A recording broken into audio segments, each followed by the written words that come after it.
hadis Nabi, dia langsung bisa nilai ini hadis sahih, ini hadis dhaif, ini bukan hadis nih, ini maudhu. Anaknya bingung. Jadi kalau kita rame-rame nyari karomah nggak dapat ya kawan. Banyak orang nyari karomah nggak dapat, ujung-ujungnya majnun. Nah, jangan lupa yang dia cari karomah nggak bakal datang itu karomah kalau dicari. Tapi yang dia mesti cari istiqomah, takwa kepada Allah, jalankan perintah Allah dan perintah Rasulnya, tinggalkan larangan Allah dan larangan Rasulnya. Lila satu saja saya cerita, ada seorang wali, ini oleh-oleh buat kita pada penutupan ini saudara. Ada seorang wali, dia punya muridnya juga ulama. Nah, tapi muridnya bukan murid, anaknya ulama, tapi anaknya belum mencapai tingkat wali ya kawan. Ini ayahnya luar biasa. Ayahnya nggak pernah belajar ilmu hadis. Kalaupun belajar sekedarnya, nggak ahli amat dalam studi hadis. Sementara anaknya ulama hadis, dia pelajari hadis, dia pelajari sanad, matan segala macam. Tapi yang menariknya, sang ayah kalau mendengar ada orang bicara hadis Nabi, dia langsung bisa nilai ini hadis sahih, ini hadis dhaif, ini bukan hadis nih, ini maudhu. Anaknya bingung. Dia tanya, ayah, bagaimana ayah bisa tahu? Kalau satu dua hadis mungkin karena si ayah pernah baca. Ini setiap dengar hadis. Dan begitu anaknya cek, betul omongan bapaknya. Padahal si anak tahu bapaknya bukan ahli hadis. Tapi kok bapaknya bisa tahu? Dia sendiri untuk menilai hadis, dia mesti korek dulu itu. Dia mesti lihat dulu kitab-kitab yang dia punya, saudara. Nah, si ayah nggak mau buka rahasia. Nggak apa-apa. Itu mungkin kebetulan aja, periksa aja, betul gak? Pokoknya ini hadis dhaif, ini hadis maudhu, selalu begitu ya Pak. Singkat cerita, begitu sang ayah sedang sakaratul maut, ingin meninggal dunia, sang anak penasaran masih nanya, ayah, kasih tahu dong, kenapa kau bisa tahu hadis ini sahih, yang ini enggak?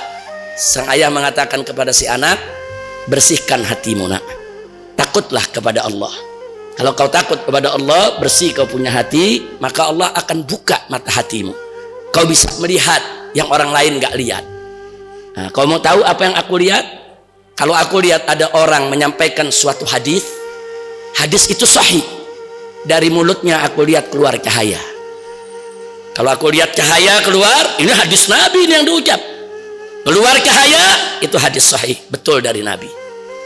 Tapi kalau dari mulutnya aku lihat cahaya, ada cahaya tapi ada enggak terlalu terang benderang, ini hadis dhaif. Tapi kalau dari mulut yang bicara hadis enggak keluar cahaya sama sekali, itu palsu, bukan hadis. Nabi enggak pernah ucapkan itu. Subhanallah, ini namanya mata batin.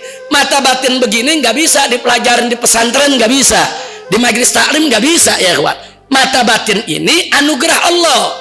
Allah menganugerahkan kepada hambanya mata batin yang cemerlang karena dia bertakwa istiqomah di jalan Allah. Maka itu pesan para ulama ahli sufi, kun taliban al istiqamah fala takun taliban al karamah fa innal karamata ta'ti bil istiqamah. Apakah pesan para ulama sufi saudara?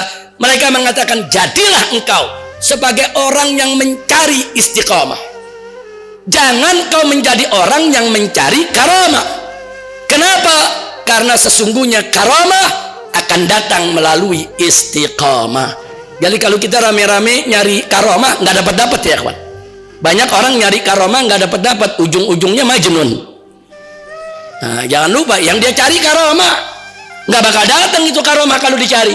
Tapi yang dia mesti cari istiqamah, takwa kepada Allah, jalankan perintah Allah dan perintah Rasulnya, tinggalkan larangan Allah dan larangan Rasulnya, ikhlas karena Allah, bersihkan hati kita dari sifat-sifat tercela, terbuka mata hati kita, disitulah Allah akan berikan pemandangan keindahan alam batin, insya Allah. Nah itu saja yang saya mau sampaikan di sini ya ikhwan. Sekali lagi carilah istiqomah, jangan cari karamah. Karena orang kalau udah istiqomah, karamah datang sendiri ya ikhwan. Insya Allah itu saja. Terima kasih atas semua perhatian.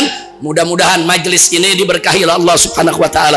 Hari ini ditutup sementara karena akan menyambut bulan yang mulia, yaitu bulan Ramadan. insya Allah nanti setelah Ramadan akan dibuka kembali, dan insya Allah nanti kita bisa jumpa kembali. Yang penting amanat saya buat diri saya dan buat yang lain, majelis taklimnya boleh dihentikan sementara, tapi zikirnya nggak boleh kita berhenti seumur hidup kita, insya Allah. Rabbana atina fid dunya hasanah wa fil akhirati hasanah wa qina adzabannar. Wa sallallahu ala sayyidina Muhammadin nabiyil ummi wa ala alihi wa sahbihi wa sallam walhamdulillahi rabbil alamin. Hadani Allah wa iyyakum ila siratil mustaqim. Wassalamu alaikum warahmatullahi wabarakatuh.